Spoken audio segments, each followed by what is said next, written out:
오늘 예레미야가 4장 1절로 10절은 이런 유다의 과거의 화렴, 현재의 비참함을 대조함을 통해서 이스라엘에 왜 이렇게 되었는가에 대한 비극적 원인을 토로하고 있음을 살펴볼 수 있습니다.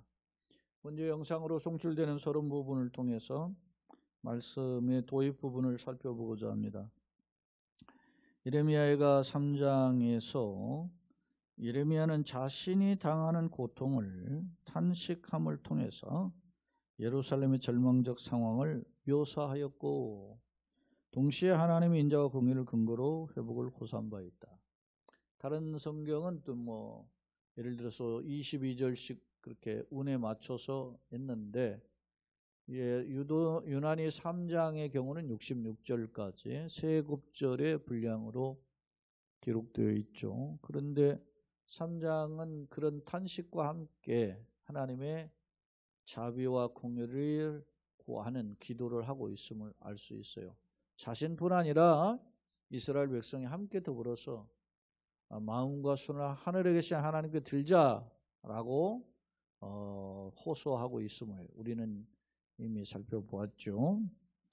그런데 이제 4장에서는 당시 이스라엘 백성들이 겪고 있는 그 고통의 모습을 생생하게 묘사한다는 점입니다. 이제 구체적으로 이제 몇 절 제가 이렇게 적어 놓았는데, 그렇다면 이 재난의 원인이 뭐냐? 뒤에 오늘 본문에는 구체적으로 드러나지 않지만 11절 이후에는 보면 그 지도자들의 죄를 먼저 지적해요. 그러니까 항상 윗물이 맑아야 아랫물이 맑다라는 것처럼 이스라엘의 문제도 영적으로 여러분 백성들이 그렇게 지엽적으로 이렇게 타락하면 그것만 해요. 근데 우두머리가 타락하면 전부가 다 오염이 되는 것이죠. 근데 그러니까 이 지도자의 영향력이 매우 중요하죠. 안타까운 것은 그 이스라엘이 멸망하는 직전의 그 왕들을 보면 대표적으로 므낫세 같은 경우는 55년, 악한 왕이 또 55년이나 통치도 해요. 오래도 해요. 선한 왕들은 일찍 죽고. 우리 사회에서도 그런 일들이 반복되고 있죠. 그러니까 헷갈리는 거죠. 여러분 소위 말하면 권선징악, 우리 옛날에 고대 이렇게 소설이라든지 전해내오는 그런 어떤 설화들을 보면 권선징악이죠. 선은 권하고 악은 징계하는 그런 내용이 나와요. 악인은 죽었고 착한 사람은 결국 복을 받고 잘 먹고 잘 살았더라. 예를 들어서 흥부와 놀부의 경우라든지 장화홍련전이라든지 이런 것들을 보면 그런 내용이 담겨져 있잖아요. 그런데 우리가 사는 사회가 딱 꼭 그렇게만 결론이 나지를 않는다는 점입니다.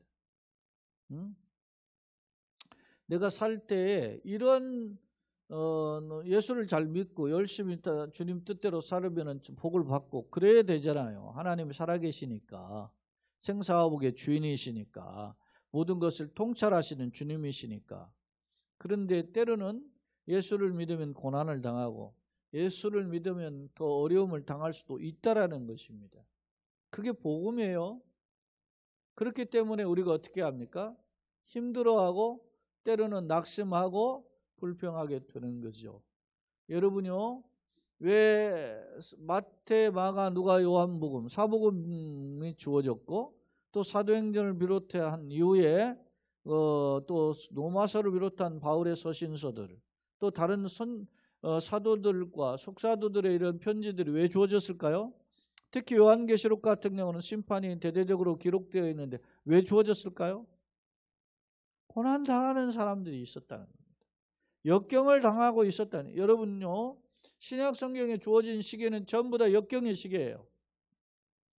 그때 흔들리지 말고 믿음을 지킬 것을 권하는 내용이 있단 말이죠. 그것이 주를 이루어요. 그러니까 우리는 구약은 신약의 어떤 면에서 옛 언약이고 신약은 새 언약이잖아요. 그러니까 옛 언약은 새 언약의 그림자잖아요. 그러니까 우리가 추구하는 복은 다 어디에 집중되어 있어요? 새 언약 예수께 집중이 되어 있다는 말입니다. 그런데 안타까운 것은 한국 교회나 상당수의 기독교인들 보세요. 어디에 복을 다 집착해요? 구약의 복에 집착해요. 구약의 복은 뭐의 그림자예요? 예수님의 그림자예요. 그러니까 예수님이 나의 최고가 되어야 된다 말입니다. 저도 지금 강단에 올라오기 전에 그런 생각을 했어요. 내가 예수님을 얼마나 자모하고 사랑하는가. 제가 어제 그제 이렇게 그 장사익 씨의 그 노래들 있죠. 노래 참 기가 막히게 하죠. 그분 들어보셨나요? 장사익 씨가 그 소위 말하면 흘러간 노래, 옛날 트로트 그 노래들을 부르는데 그 참 어떤 면에서 보면 가사의 단어 하나에 마음을 실어서 노래를 해요. 제가 아까도 그 화장실에서 잠깐 그 시치면서 그런 생각을 했어요. 왜 그 사람은 그렇게 하는데 우리의 찬양은 그렇게 외가리가 없을까? 이런 생각을 해보게 된 거예요. 왜 그랬을까요? 가사 하나에 하나에 그 예를 들어서 담는 거죠. 뭐 제가 일일이 뭐 다 거론할 수 없지만은 거기에 보면은 뭐 이미자의 뭐 동백 아가씨 같은 경우도 뭐 해일 수 없는 수많은 마음을 하면서 그렇게 부르는데 그런 고난의 그 어떤 것들이 이제 상상이 되잖아요. 그러니까 거기에 마음을 담는 거란 말입니다. 근데 그분이 노래를 부르면 청중들이 예전에 불렀던 노래예요. 뭐 예를 들어서 뭐 백분쇼라든지 아니면 뭐 창사 특집쇼라든지 이런 거에 부르는 노래를 부르더라고요. 그러면 사람들이 거기에 그 화면이 다른 청중들도 잡혀요. 그럼 눈물을 흘리면서 눈물 훔치고 닦고 그래요. 응? 어제 제가 잠시 보는데 그분이 불렀던 노래 중에 꽃구경이라는 노래가 있더라고요. 꽃구경. 꽃구경이 뭐냐면 내용을 들어보니까 어머니 화창한 봄날에 꽃구경 갑시다 그렇게 하고 어머니를 등에 업었어요. 얼싸 좋다고 어머니가 등에 업힌 겁니다.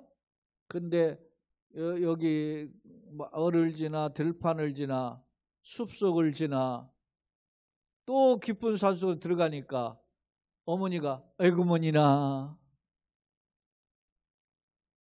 그러면서 눈을 탁 감아버렸어요. 그리고 나서 엎혀 가다가 위에 매달리는 소나무를 지나가면 소나무를 한 움큼씩 땁니다. 그리고 뒤에다 뿌리기 시작합니다. 어머니 무엇인데요?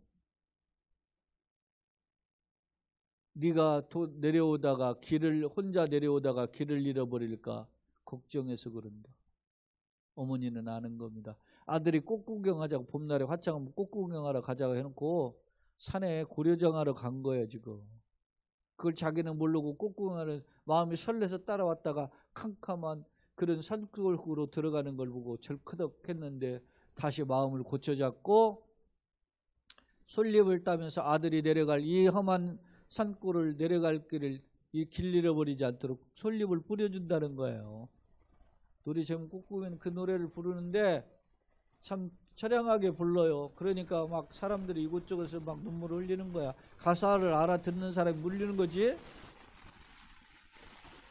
근데 여러분 보세요. 여러분 찬송하면서 눈물을 흘립니다. 예수님 생각하면서 눈물을 흘립니다. 저도 옛날에 불렀던 것 우리도 찬양하다가 손 들고 하잖아요. 예수 사랑.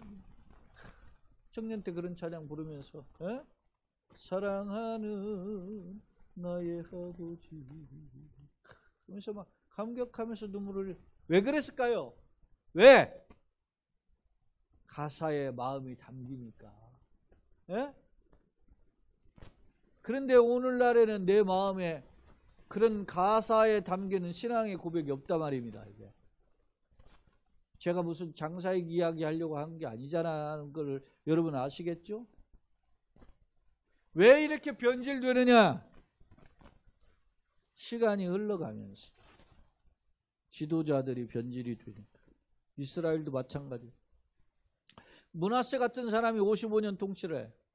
그래서 그의 손자인 요시야가 막 그걸 아들 아문이 2년밖에 통치 안 하고 요시야는 31년 왕이 됐지만 말이 그렇지 8살이 왕이 돼서 31년에 뭘 알겠어요.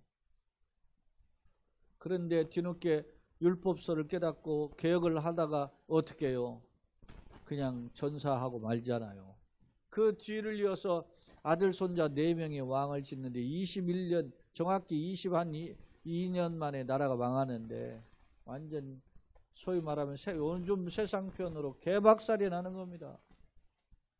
그동안 쌓였던 모든 참고 기다렸던 하나님의 준노한 진노가 거기에 다 임한 거예요. 오늘 본문이 이런 거라는 거죠. 자, 오늘 이스라엘 백성들이 당하는 고통을 생생하게 묘사하는데 그 재난의 원인이 지도자들에게 있더라.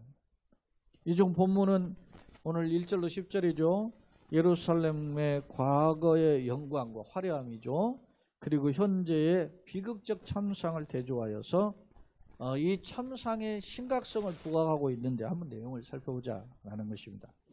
자, 성경으로 돌아와서 슬프다. 이게 에카예요. 슬프다라는 단어가 에가라는 표현임을 알 수 있어요. 자, 어찌 그리 금이 빛을 잃고 금과 순금으로 표현되어 있는 이 히브리어가 최고의 가치를 보여주죠. 근데 여러분 보시면 알지만 금이라는 것은 변하지 않는 게 금 아닙니까? 그죠?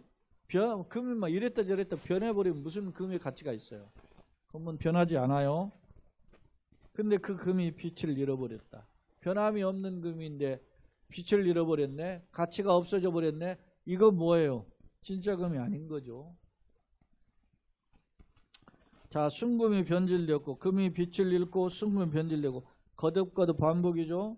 성소의 돌들이 거리 어기마다 쏟아졌고 성소의 돌들은 귀한 돌 아닙니까? 그런데 길거리에 흔해 빠진 돌로 전락해 버렸다는 거예요.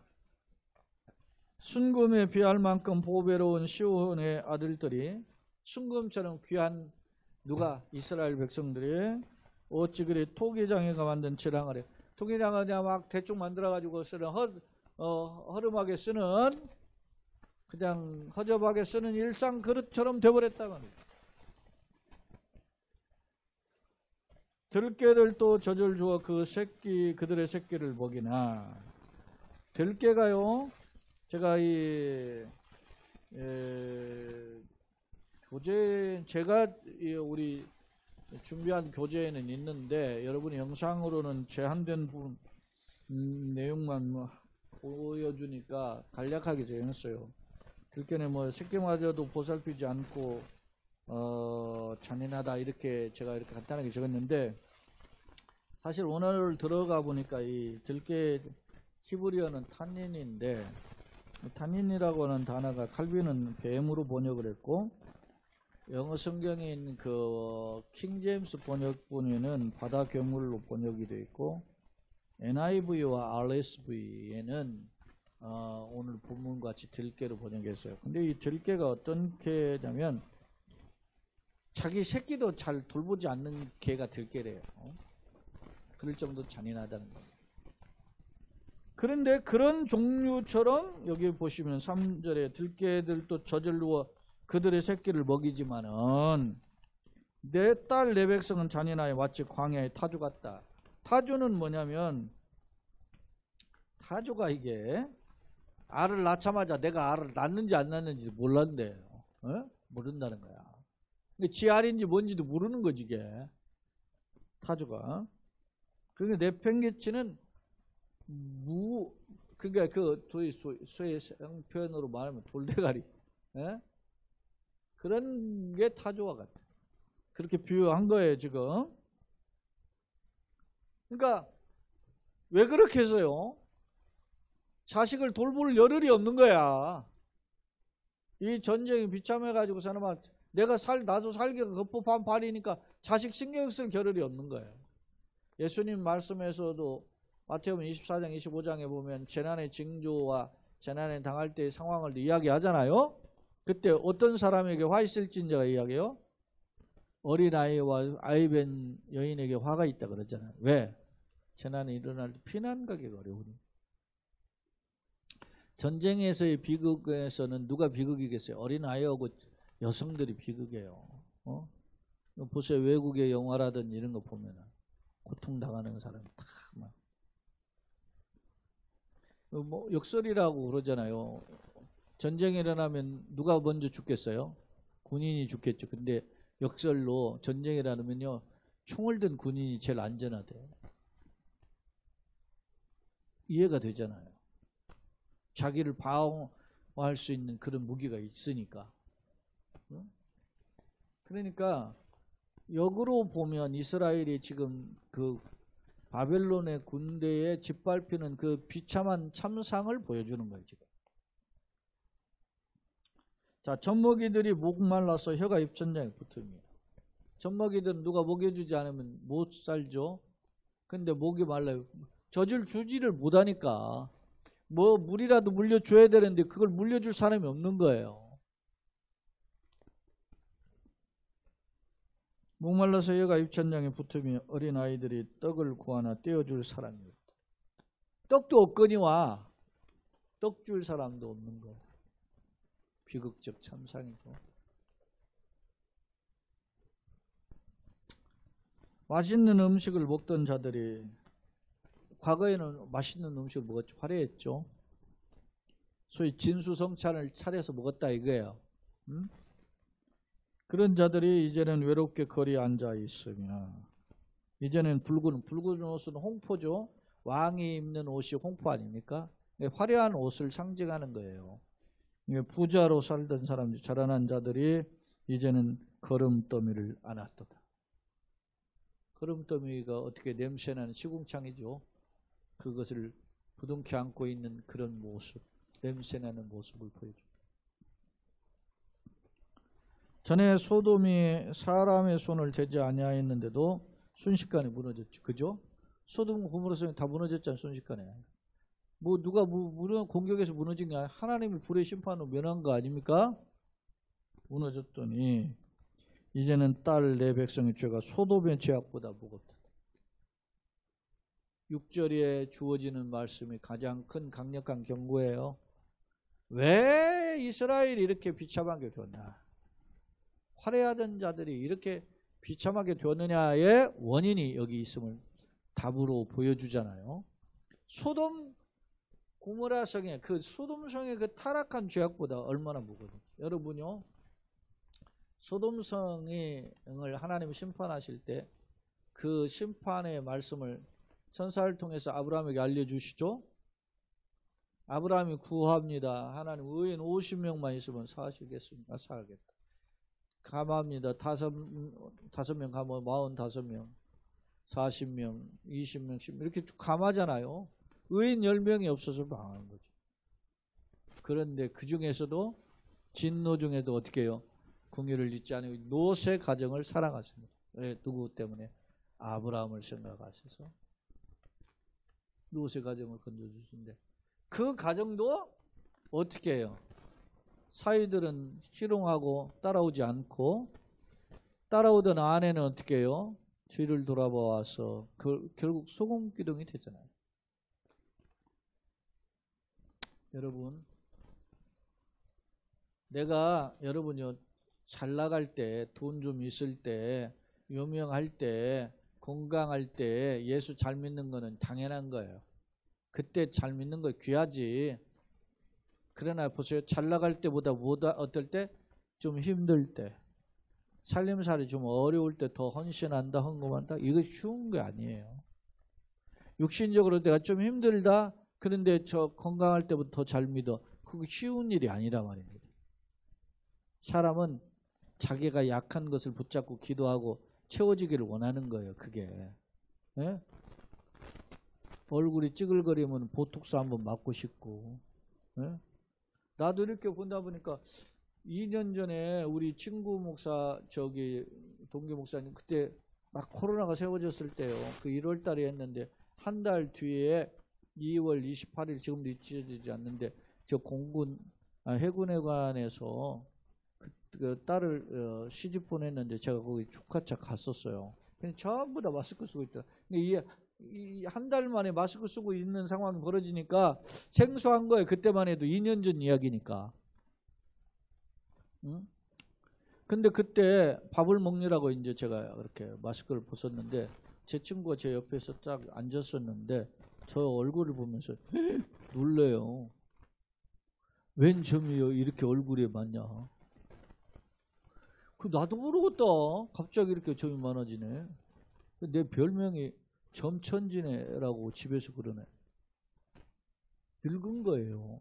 점이 생겼다는 건 피부가 썩었다는 말이거든요. 피부가 죽어간다는 말이거든요. 그게 겉사람은 낡아 후퇴하게 돼 있어요. 이것의 연연은 사람들은 이것에 치장하잖아요. 그래서 무슨 뭐 50살인데 한 30대 몸매네 40대 뭐 그러고 방송 나와가지고서는 하잖아요. 그죠? 그럼 부러워요. 막. 여러분 그런 건 부러워하면서 저 사람이 여러분요 2000년 전에 3000년 전에 4000년 전에 아브라함이 3000년 전에 다윗이 2000년 전에 믿음의 그 제자들이 그렇게 신앙생활을 가지고서는 하나님 따라갔다. 이런 건 부러워하지 않아요. 우리가 돌아봐야 되는 거 아닙니까? 이게 그 지금도 그런 걸 부러워하잖아요. 뭐 누가 돈 얼마나 가졌나 잘 나가나.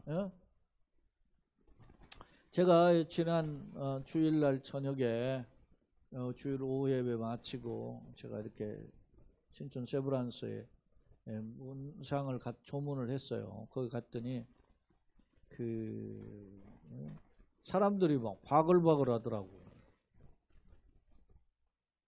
상가가 요즘 코로나고 그런데도 사람이 많이 있는 건 그만큼 어떻게 해요? 그 어떤 유명세가 있다라는 거 아니겠어요? 가족들도 형제들 많지만 그런 것들이 어떤 면에서 보면 그것도 내가 보면 은근히 부러운 거야. 인간이기 때문에. 사람은 부러운 게 천지예요. 근데 거기에 보면은 조와 화환을 보내왔어도 그걸 다 놓지 않으니까 그거를 리본만 잘라가지고 거기다 여기다 그냥 쫙 붙였더라고. 화환은 다 돌려 없애고 그 비싼 거. 그 낭비인 것 같아 내가 보기에. 근데 근데 그 리본만 붙였는데 리본만 막 붙여있는 게 막 수십 개가 붙어 있는 거야. 응? 인간이 잠깐 있다가 사라질 것 가지고도 그렇게 연연을 해요. 어디 가서 요즘 뭐 점심 뷔페, 호텔 뷔페 뭐 12만 원이었는데 뭐 14만 5천, 15만 5천 원은 뭐 신라 호텔 바꾼다, 뭐 롯데 호텔이 올린다, 뭐 해가지고 막 경쟁자 지금 올린다잖아요. 네? 15만 원이라자, 15만 원 뷔페 한 끼가. 도대체 어떤 놈들이 먹는지는 몰라도 나하고는 거리가 먼 거야 보니까. 그런데도 간다? 세상에 어쩌면 허탈한 부분이 있잖아요. 근데 그런 것 때문에 여러분이 낙심하고 주저하지 마세요. 오늘 본문에서 이스라엘 백성들이 화려했는데 쫄딱 망해버렸어요. 왜? 소돔의 죄악보다 무거워서.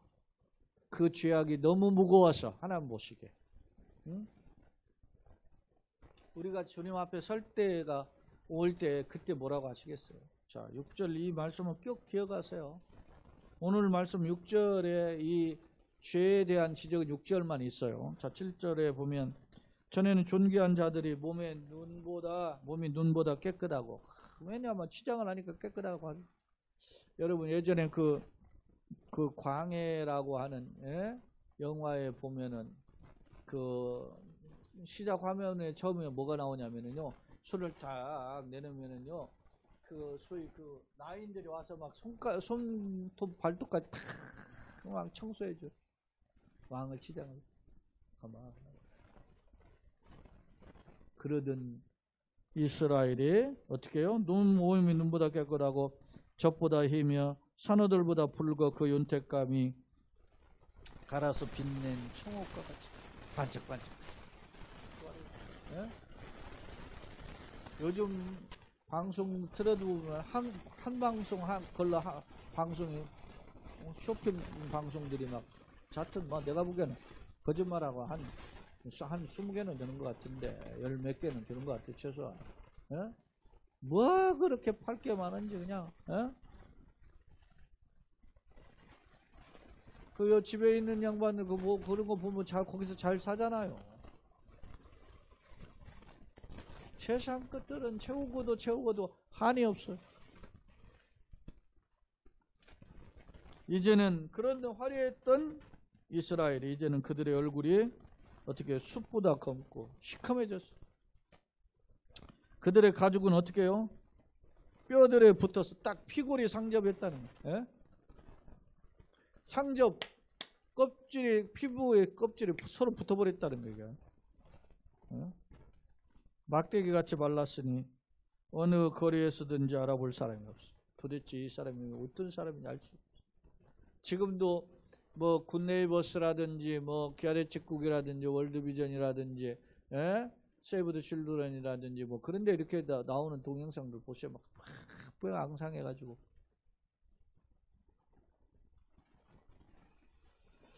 칼에 죽은 자들이 줄여 죽은 자들보다 나음은 아니 칼에 죽으면 전쟁에 비극적으로 죽는 거죠. 근데 굶주려 죽은 사람보다 낫다는 거예요.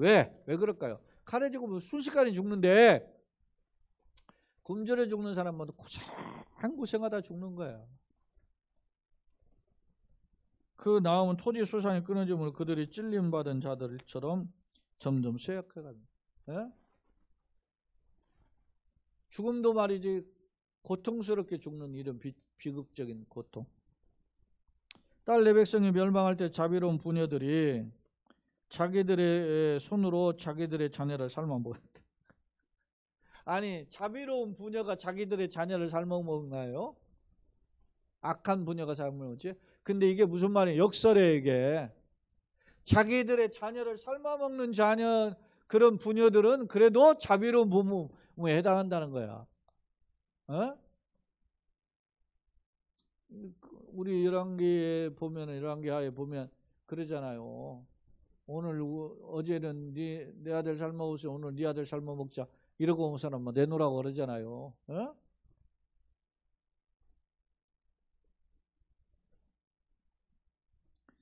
자비로운 부녀가 아니죠. 악한 부녀인데 왜 이 자비로운 부녀라고 하느냐? 자녀를 삶아먹는 부모는 자녀 부모는 자비로운 사람에 해당한다니까. 그럴 정도로 이게 소위 말하면 역설이죠.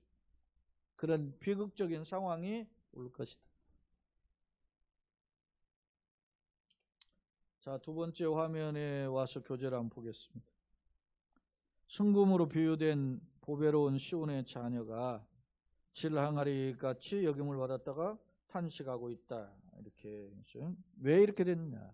심판에 따라서 이렇게 된 거죠. 들깨도 새끼에게 젖을 주거늘 시온은 젖먹이의 혀가 입천장에 먹지를 못하니까 굶어 죽는 거죠. 들깨는 새끼마저도 보살피지 않는 게 잔인한 개거든요. 그런데 타준 알을 낳자 잊어버리고 내팽개치는 우둔한 새처럼 자식을 돌볼 겨를이 없는 비참한 모습 보여줘요. 소돔의 범죄함으로 무너졌는데 유자의 죄는 소돔보다 더 무겁다. 그랬어요. 자, 홍포를 입히고 조롱한다. 홍포 아까 붉은 옷을 입었는데 화려했는데 그랬잖아요. 홍포라는 건 왕의 옷을 상징해. 예수님은 홍포 입히고 조롱하잖아요. 예? 가시 밀려간 쓰고 조롱하잖아요. 그런 거를 그러니까 할 때 이제 제가 생각이 나서 한번 그 절을 적어놨는데 그렇습니다. 자, 지도층 인사들이 치욕스러운 상황을 그러니까 화려했던 그 모습이 뼈와 가죽이 붙는 피골이 상접한 그런 비참함에 이르는 모습입니다. 굶주림의 비극적 참상인데 차라리 전쟁 칼에 죽는 것이 더 낫다 그렇게 이야기하고 앞서 이야기했죠. 자비로운 부녀는 그게 뭐예요? 자기를 자녀들을 삶아먹는데 뭐가 그렇게 자비롭겠어요? 근데 그게 차라리 낫다라는 거. 그럴 정도로 비참한 모습임을 보여줍니다. 자, 예루살렘의 영광과 비극을 대조했다. 자, 과거와 현재를 대조했는데 1절에 보면 금과 순금, 성소의 돌 이렇게 표현되어 있는 단어와 대조적으로 빛을 잃고 거리에 쏟아졌던 이런 표현으로 대조가 되어 있죠. 2절에도 보면 순금과 보배로운이라는 표현이 지르항아리 이런 걸로 대조를 이루어요. 5절에는 진수를 먹고 맛있는 음식을 먹었잖아요. 진수성찬이죠. 그걸 먹던 자가 붉은 옷을 입었죠. 홍포를 입은 거죠. 그런데 외롭고 거름떠을 나는 모습이죠. 7절 8절에 보면 존귀한 자고 빛난 청옥과 같은데 숲보다 검고 피골이 성접한 모습이다라는 그런 모습을 보여줘요. 자, 왜 이렇게 됐느냐? 소돔의 죄악보다 더 무겁기 때문에 아까 제가 6절을 주목해야 된다 강조점이 있다 그랬죠. 6절에 보면 소돔의 죄악보다 더 무거운 죄악 때문에 하나님의 죄악에 대한 징계의 결과다라는 것을 알 수 있습니다. 교훈 뭡니까? 택한 백성의 영광은 하나님이 부어주신 축복이죠. 내가 이렇게 잘 먹고 잘 산다, 길이 열렸다, 다 은혜, 하나님의 은혜라는 거예요. 그런데 이를 망각하고 자기가 잘나서 그런 것처럼 교만하거나 그리고 허투른 세상에 빠질 때 이방 민족보다 더 비참한, 소돔 고모라 성보다 더 비참한 그런 모습으로 징계받을 수 있음을 경고하고 있어요. 우리가 이걸 소위 말하면 교훈 삼아야죠. 무슨 교훈? 타산지석의 교훈을 삼아야 돼. 이스라엘의 멸망이 오늘 우리의 거울이 되어야 되는 거죠. 현대 한국 교회가. 여러분요, 옛 계명을 가지고 살던 사람들도 주님 안에서 잘못 걸어가면 주님은 심판을 받았잖아요. 이렇게. 근데 우리가 새 언약을 받았죠. 예수님이죠. 예수님 한 번 은혜를 맛보고 타라는 돌이킬 수 없다고 히브리서 기자는 히브리서 5장 6장에서 경고하잖아요. 그러니까 우리가 이 말씀을 참 거울로 새겨야 돼요. 결론입니다. 본문은 화려했던 유다 백성들이 영광을 상실한 채 비참함에 빠진 모습을 생생히 묘사하고 있다. 문제는 상황이 너무 비극적이라는 거죠. 그런데 심지어 소돔성의 심판보다 더 심각하다라는 점입니다. 예? 그렇다면 무엇이 이렇게 비참한 모습이 되는가? 참상이에 그것은 하나님을 떠난 패역함이 그 원인이라는 거죠. 하나님을 떠나. 자, 은혜를 하나님 떠난 모습이 뭐예요? 은혜를 감사로 여기지 않는 교만함. 그리고 그것이 한 번으로 끝난 게 아니고 반복될. 그래서 결국 하나님이 기다리고 참고 기다리다가 징계하실 그 징계를 피하지 못했다는 것이. 내 모습은 그러면 어떠냐 이거예요. 여러분 내가 잘나서 지금까지 이만큼 걸어온 줄 아십니까? 은혜로 길이 참고 오히려 우리를 사랑해 주신 은혜로 걸어온 줄로 믿습니다. 그렇기 때문에 우리가 이런 이스라엘의 모습을 통한 경고를 통해서도 깨닫고 지금 우리가 당면한 현실인 코로나라는 현실을 통해서도 깨닫고 하나님 앞에 엎드려야 되는 거죠. 하나님 도와주세요. 작금의 세태를 거울 삼아서 지금 힘든 상황이죠. 코로나 창궐해요. 뭐 정부는 뭐 부스터샷 여러분 절반이 딱 50%가 우리 50%가 3차까지 접종했어요.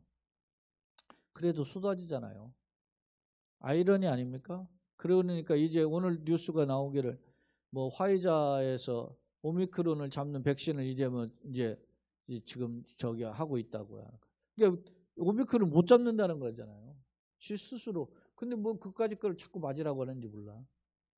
그러고서는 중증으로 안 간다고 이런 헛소리나 하고 있지. 사실은 국민들한테 사기치는 거예요, 이게. 우리가 백신 맞아봤으면 나을 줄 알았는데 안 되는구나. 그러니 백신에 대해서는 우리가 내려놓고 국민들이 더 자기 건강관리를 힘씁시다. 마스크 더 잘 쓰고 거리두기 하시고 그렇게 방역에 힘쓰십시다. 이렇게 하는 것이 설득력 있지. 솔직한 얘기로.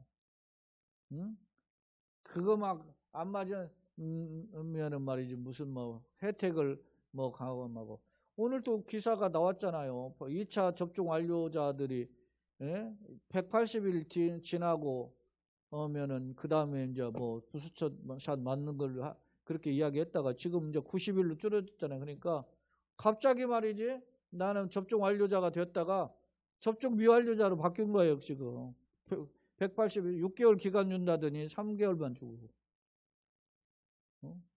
그런 놈의 기준이 어딨냐고. 예? 아니 말이지 예를 들어서 아이들한테 학생들한테 시험을 치게 하고도 말이지 오늘 이거 하면은 몇 점씩 주겠다 해놓고서나 한 문제당 뭐 3점씩 주기로 했다 해놓고서나 한 문제당 1점씩 하고 막 나머지 틀린 문제 하나에는 막 7점씩 줘버렸다 이렇게 해버리면 어떻게 하겠어요? 무슨 놈의 선생님 채점 방식 그러니까 난리 날 거 아니겠어요? 꼭 그 짓을 하고 있어 지금 정부가. 안타까운 거예요. 이런 때 우리가 누구를 의지하겠어요? 더 겸손히 하나님 의지하고 엎드려야 돼요. 바라기는 주님의 그 긍휼이 우리 교회와 가정 이 땅의 한국 교회나 이 땅의 그리스도 주의 백성들 가운데 임하고 더 나아가서 이 땅을 치료하고 회복하는 역사로 임하기를 예수님의 이름으로 축원합니다. 아멘.